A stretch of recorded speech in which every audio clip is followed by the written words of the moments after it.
evening, ladies and gentlemen. We've invited first class. Now we're inviting executive platinum, platinum, emerald, sapphire. Hi, everyone, and welcome back to another edition of Crew Travel right here on Yachting International Radio. My name is Ria. I am your host, and I'm very pleased to welcome back the infallible Lee Harris from Blue Marine Travel. How are you? I'm very good, thanks, Ria. Thanks for having me once again this week. And yeah, we've got a mixed bag this week, so we'll jump straight in, I think. Yeah, well, and we can only tell you that this is about our fourth take today, so this is quite exciting. We normally do it on a one-off, but I don't know what it is today. It's just hopefully it's all today, and the rest of the weeks for the year go all right. Let's hope so. And the thing is, as well as both of us as well, Ria, isn't it? You know, I think we're 2-2 at the moment. I have to mention that Crew Travel is brought to you by Blue Marine Travel, who haven't lost a passenger since Lee Harris was born back in the late 1900s. And of course, their people move people. We do indeed. That is exactly what we do. That's all you do. Well, that and you're like a massive social media presence. Yes, that's right. Yeah, I'm up there with Kim Kardashian. Yeah, well, it's slightly annoying because, you know, I can't travel right now. So, you know, I'm constantly seeing all this news come up in my newsfeed on LinkedIn of like all this travel stuff from around the world. And I'm like, just be quiet, just go away. Yeah. You're annoying. I'm extremely annoying. So I do apologize to people. But thankfully, I don't think anyone's unfollowed me. So that's always a good thing, I suppose. No, actually, the advice that you do provide is it's needed right now because things are changing so quickly, constantly. I mean, you know, you take a look at the UK right now, and it was just a week ago that Bojo got up there and said, that's it, we're relaxing all our restrictions, life is going to go on, and we're just going to be normal people. And then all of a sudden, the rate of COVID went through the roof. I mean, they were seeing an increase of, I don't know, something like 100,000 school children that were coming down with COVID, and teachers and the works. And so now all of a sudden today, a lot of the schools are announcing that they're introducing the mask mandate back into school classrooms because of that. And that goes as well. I think you mentioned different stores are implementing their own mask mandate as well. Yeah, that's exactly right. Yeah, the big supermarkets, they're putting their own mandates in place that people have to wear masks when they go in. So it does seem certain establishments back in the UK are taking matters into their own hand and are going against what the government have said. So it's as I always say, it's interesting times in the UK, that's for sure. Sure is. Sure. Well, it's interesting times straight across the face of the planet. What's going on in the Philippines? There is some actual good news coming out of there. Yeah, really good news, actually. The Philippines is set to reopen to fully jabbed leisure travellers on February the 10th. The country had initially planned to reopen last December, but did not go ahead with this plan due to the spread of the Omicron variant of COVID-19. The Southeast Asian country will accept tourists from 157 visa-free countries, including the UK, USA and Ireland. Leisure travellers will need to provide proof of full vaccination as well as a negative PCR result undertaken no more than 48 hours before departure. Travellers must have passports that are valid for at least 6 months at the time of arrival, and they must also have outbound tickets to their country of origin or next country of destination. Additionally, from February the 1st, fully vaccinated Filipinos with proof of a negative PCR test taken 48 hours prior to departure will no longer have to undergo quarantine upon arrival in the country. Good news. Good news. And the Netherlands has some good news as well. They do, yeah. The Dutch government has once again categorised South Africa under the list of COVID-19 high-risk countries after the same had been categorised as a very high-risk area less than 2 weeks ago on January the 16th. The decision was announced on Friday, January 28th, and became effective on the 29th of January. Basically, this means that travellers from South Africa will no longer have to quarantine when entering the Netherlands. Travellers will still need to produce a negative test result and qualify for exemption from the EU entry ban. The government of the Netherlands notes in a press release announcing the decision. The same also explains that fully vaccinated travellers from South Africa who show proof of vaccination with one of the vaccines approved by the EMA or the World Health Organization are exempt from the obligation to present negative test results. So far, the vaccines approved by the EMA are Pfizer BioNTech, the Moderna, AstraZeneca, the Janssen, and the Novavax. Great. Now, not so good news out of the US. Another winter storm has created absolute havoc. It has. It seems to be an ongoing thing on this show at the moment, doesn't it? Every week we have something about the US, and it tends to be bad news. And unfortunately, this week's no different. Airports and airlines across the east coast of the USA have been hit hard by winter storms this weekend, which look like leading into this week coming. Airlines have already axed 3,500 flights across the US, with New York, Boston, and Philadelphia being hit the hardest. Airlines axed entire schedules on Saturday, and Sunday saw up to 97% of flight cancellations. To add on top of the winter storms that is wreaking havoc, as already discussed on earlier shows, the US airlines are struggling with staff numbers due to the Omicron outbreak of COVID. The cancellations, as we said, are due to last into this week. So anybody flying out of the US this week, especially from the east side, please check in with your airline or travel provider to get the latest news with regards to your flight. And New York is quite a major hub, isn't it? It is, yeah. JFK is on the East Coast. It's probably the biggest, with Miami as well, especially for the Caribbean season anyway. So, yeah, it's going to be a complete and utter pain, I've got to say, for the beginning of this week anyway. So hopefully, fingers crossed, it won't last too long. No kidding. And Emirates. Yeah, Emirates is set to resume flights to South Africa, as well as Ethiopia, Tanzania, Kenya, and Zimbabwe. The route resumption started this past Saturday, the 29th of January. These flights had been suspended due to fears over COVID-19. Emirates will resume flights to Johannesburg as a daily service until the 1st of February, when flights will then jump to twice daily thereafter. Also on the 1st of February, Emirates will restart daily flights to both Cape Town and to Durban as well. And there's news out of Australia. Yeah, the Australian government has relaxed the pre-departure COVID testing rules for passengers about to board an Australia-bound flight. As of last weekend, passengers can now travel on a rapid antigen test result rather than a PCR test result. In addition to this, the time between receiving a positive test result and being cleared for travel to Australia will be reduced from 14 days down to 7 days. These changes all come into effect. They all came into effect as from Sunday, January the 23rd. I got to say, I don't understand governments, because it is now proven with this latest variant, the Omicron, whatever it is, that a great percentage of the rapid antigen tests come back a false negative. So more so than any of the other variants. So all of a sudden we've got this variant that is giving you the false negatives. And now that's when we decide that we're going to get rid of the PCR test. It just begs to believe anything that goes on in a government. Anyway, that is my one political rant. No, it's not. There'll be more. Wouldn't be me without it. Norway, what's going on there? Yeah, the Norwegian authorities have announced that the country will end its mandatory quarantine requirement that currently applies to unvaccinated travellers who reach the country, as well as close contacts of infected persons. According to a press release issued by the Norwegian Ministry of Health, the decision to end the quarantine requirement was taken since the country thinks that this measure is no longer necessary to control the spread of the virus.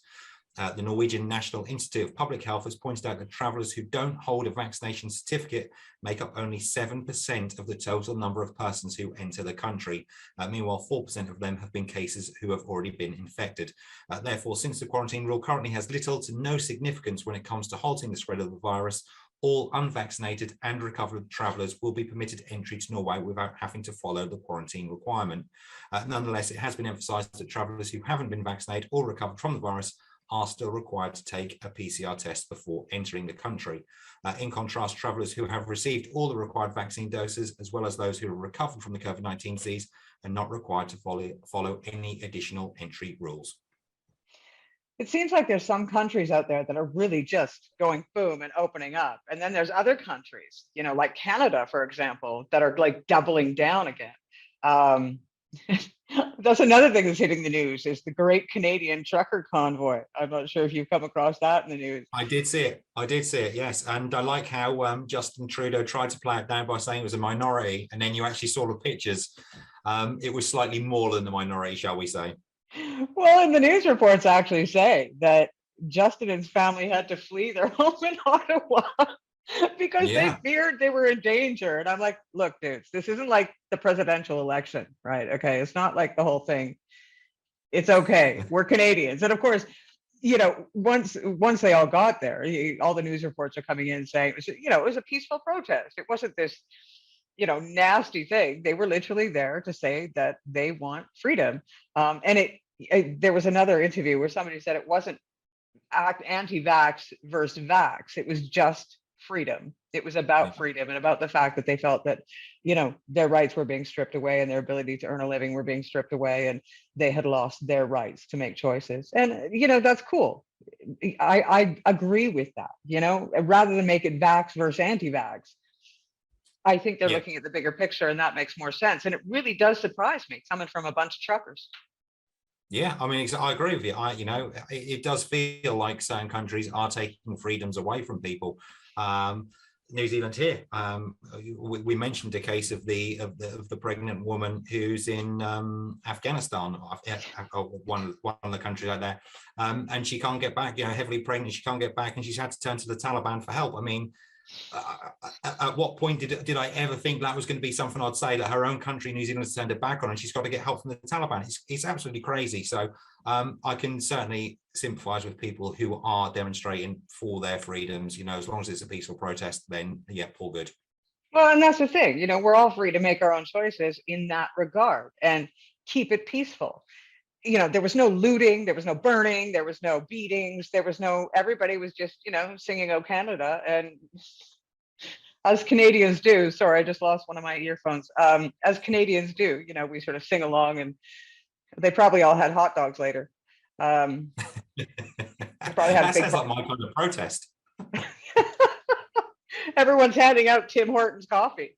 Actually, I think there was people that were going to and handing out paper bag lunches to a lot of the people that were there. So, I mean, the Canadian way.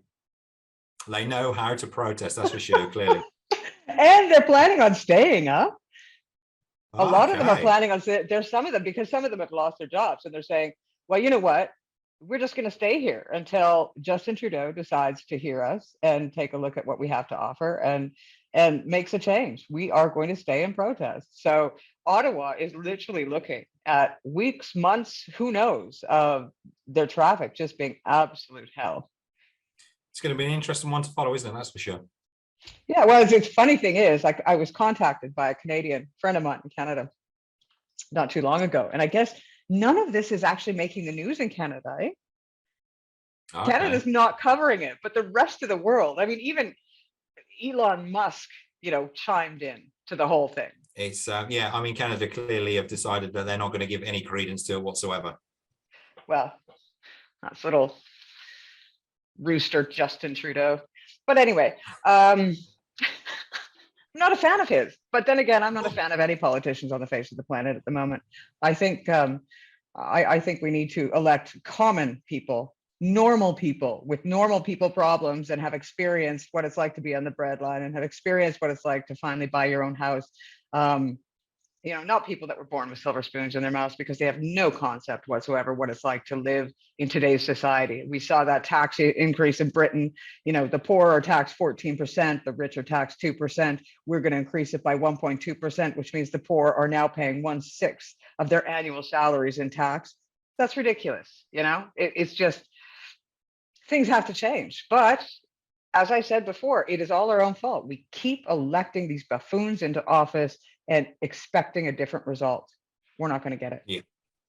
No, I mean, it is exactly, that's right. It seems to be there's only one type of politician at the moment, unfortunately.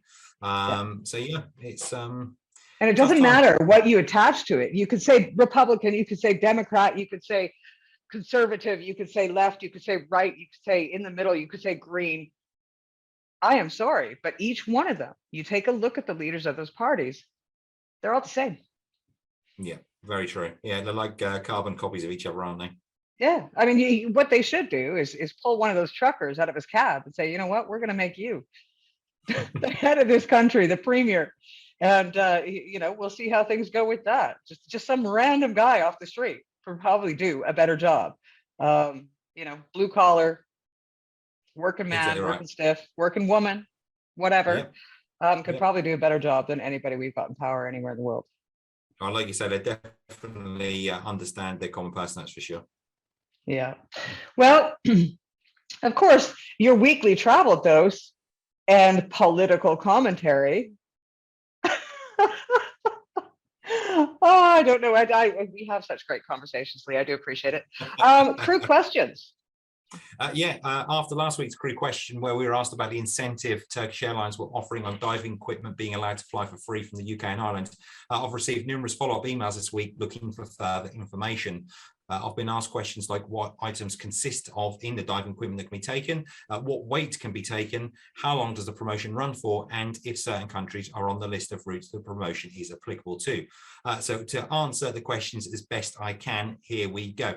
According to Turkish Airlines and the promotion, diving equipment consists of a wetsuit, flippers, a diving mask, empty tank bottle, regulator, a backplate, harness, a BCD jacket, a diving lamp, a snorkel, a knife, a lance, and a scuba life vest. With regards to weight, there doesn't appear to be a set limit on how much weight can be carried for the diving equipment, but I would imagine it's probably all around the same anyway, as it is diving equipment. I can't imagine they change too much. The promotion is currently running that travel has to be booked by the end of this year, 2022, and travel has to be taken by the end of 2023. So it's a very long promotion, almost running for 2 years. For the countries that I've been asked about, the following routes all allow for the free promotion on diving gear. Those being Bangkok, Cape Town, Cebu, Manila, Bali, Havana, Seychelles, Maldives, Mauritius, and Phuket. There are other countries, I think there's 26 in total, but those are the ones I specifically asked about, and they all do allow for the free promotion. That's amazing. Like, I don't know why. And it's so weird because nobody really heard about it until, of course, we talked about it on the show. And then you got all these replies and inquiries. But what a great concept. I mean, this is right up a Yachtie's alley. This is, and any outdoor enthusiast, you know, this is something to take advantage of. And to have it run for so long, it would be great if they continued it, like just ongoing forever. Yeah, exactly right. Because it can be expensive, you know, diving equipment, taking diving equipment or any sports equipment, you know, you want to take it with you, it can start to run into the hundreds, you know, so it can get quite expensive on top of your flight ticket. So yeah, kudos to Turkish Airlines for doing this. And like you say, for crew especially, I know there's loads that go diving, especially the areas that they travel to. So, you know, it's right up their alley. Hopefully, fingers crossed, people will listen to this and they'll take advantage of it as well. So, well, and part of it is for crew, some of it's their job. That is their job on board, is, you know, to teach others how to do it or to take others on diving excursions, etc. So yeah, great idea. Yeah, I know what it costs just to take a piece of luggage on extra. It is, it's crazy. And good news as well is, I mean, this is with Turkish Airlines, and I think they were rated second best airline in the world last year as well. So there you go. You get to travel with a decent airline and you get to take your diving equipment for free. Boom, there it is. Right. There it is. Well, Lee, as always, it's been an absolute pleasure, and I thank you. And hopefully next week we're not going to have the hiccups we had at the beginning of this. Let's hope not. Anyway, fingers crossed. Look, it's got to happen once a year, and so this is probably the first time it's been that bad in the entire time we've been doing this in over 2.5 years. Yeah, I know. I don't know what went on. Who knows what was going on today? I don't know. I mean, it was 4 or 5 takes, I think, before we finally got there in the end anyway. Good. We've got it all over with. Lee, thank you ever so much. And thank you for a lot of the good news. I want to let everybody know that any of the links or any of the information, just head on over to Blue Marine Travel's website and they will have all that listed there. We'll provide the link to Blue Marine Travel's website, and as well follow Lee on LinkedIn if you want to keep up to date with the changes that are happening around the world, because he does that, well, at least 50 times a day.